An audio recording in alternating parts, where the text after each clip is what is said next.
this is a battle between me and Obelix, where I requested that he brought the most Germanic army he could. Super Germanic army, and I wanted to try that against my Celtic army. So what I've done here is I've deployed up front. I have, let's see here, I have 6 of these my cavalry, sword cavalry. Then I have Celtic levy, 2 Celtic levies, 1 on each side. I have a center consisting of 4 Celtic berserkers. Behind those again I have the King's Warband, 60 armor, 140 health, a lot of morale, plenty of abilities. So 5 Germanic archers for Obelix, 6 or 5 spaghetti noble Germanic swords, 3 noble Germanic horse, 2 noble Germanic horse, a Germanic noble general, and then he has 6 Germanic horsemen, I believe, or 5 Germanic horsemen? No, 6 Germanic horsemen, triple gold. Now, triple gold is not a good idea for Germanic horsemen anymore, because their melee damage was reduced to 25. They are now, and they only have a 10 bonus against large now, so they are not good against cavalry anymore. Much better to bring noble Germanics. But this was just to test how a build of the previous patch would do against a YOLO build of the DLC variety. So this is going to be me just trying to overwhelm and smash into Obelix's army here. I have a King's Fianna as a general, quite a bit of armor, quite a bit of health, and I'm going to be charging in here against the noble Germanic swords. They are braced, but that's not going to help them much when they're on shield wall. Not going to help them a whole lot. But using my brace at once to get a bonus here. All across the map, my cavalry is fighting noble Germanics there. My fighting Germanic horsemen here with my gallow glasses. They are getting wrecked, of course. So in the center here, my general is dying a horrible death.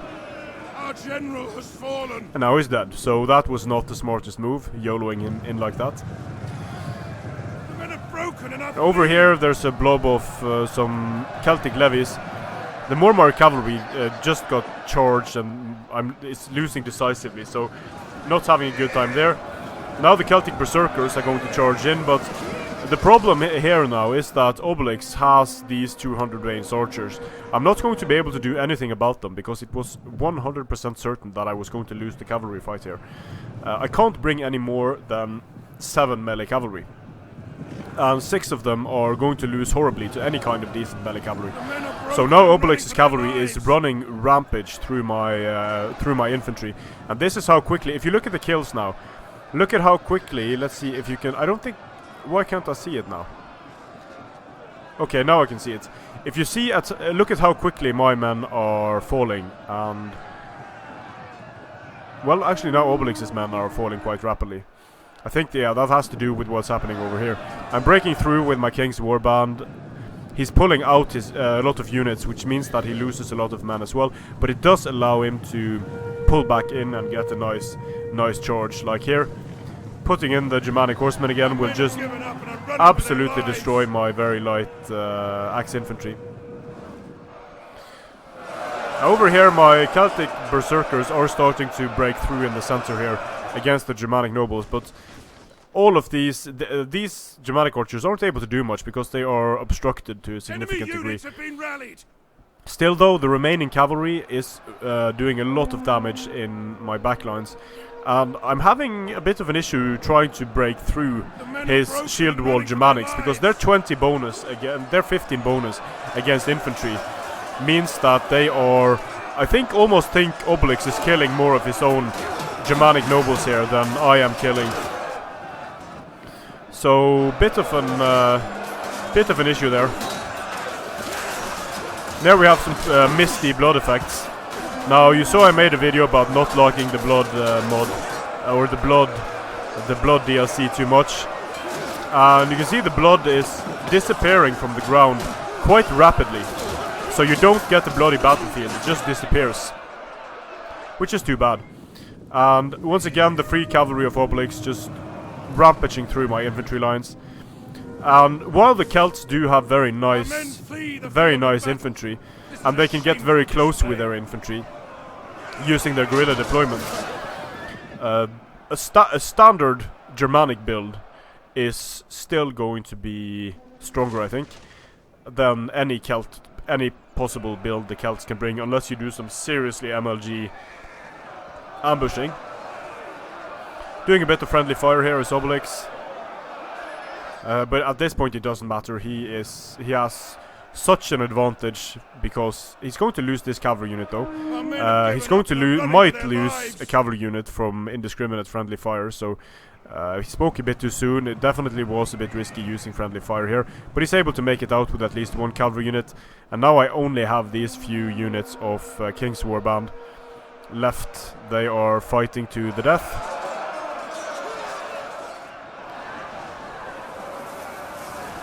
There we go. Let's see if we can get some flaming effects as well. Yeah, there are the units burning to death. That is probably a bit excessive, considering they were only hit by a flaming arrow. So for that to happen, they would have had to be doused in gasoline. Not particularly not a particularly cool effect, I think. But yep, this is the end of the battle. Good game, Obelix. Valiant defeat by the Celts, guerrilla deploying and charging in. So, in my opinion, not just based on this, but just based on what the Germanics actually can do now, I think a Germanic faction is vastly superior to a Celtic faction. The Celtic factions only have this sword cavalry and strong skirmishers to back them up. So, of course, a build like this is a bit of a circus build with all the berserkers and having 8 swords, only 2 spears, no skirmishers. A bit of a gimmicky build, but I wanted to try just to guerrilla deploy and then charge in. So, if we look at what the Germanics can bring now, this was, no matter which Germanic faction I pick really, I can pick the Ostrogoths. Now, this is going to be assuming that you can only bring max 8 cavalry units. So, if I can bring 8 cavalry units, I might bring myself a Germanic noble, make him a brace general.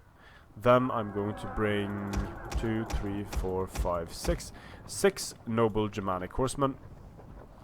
And then I'm going to be bringing, let's see here, Germanic horsemen are not, it's kind of funny because they were a must-bring unit, and now they're kind of, do I really need Germanic horsemen? So, you know what, I changed my mind. I'm going to bring, let's see, Royal Sione General. And then I'm going to have, let's see here, do I even want Germanic horse? Yeah, okay, sure, I'll bring a Germanic horse just for illustrative purposes.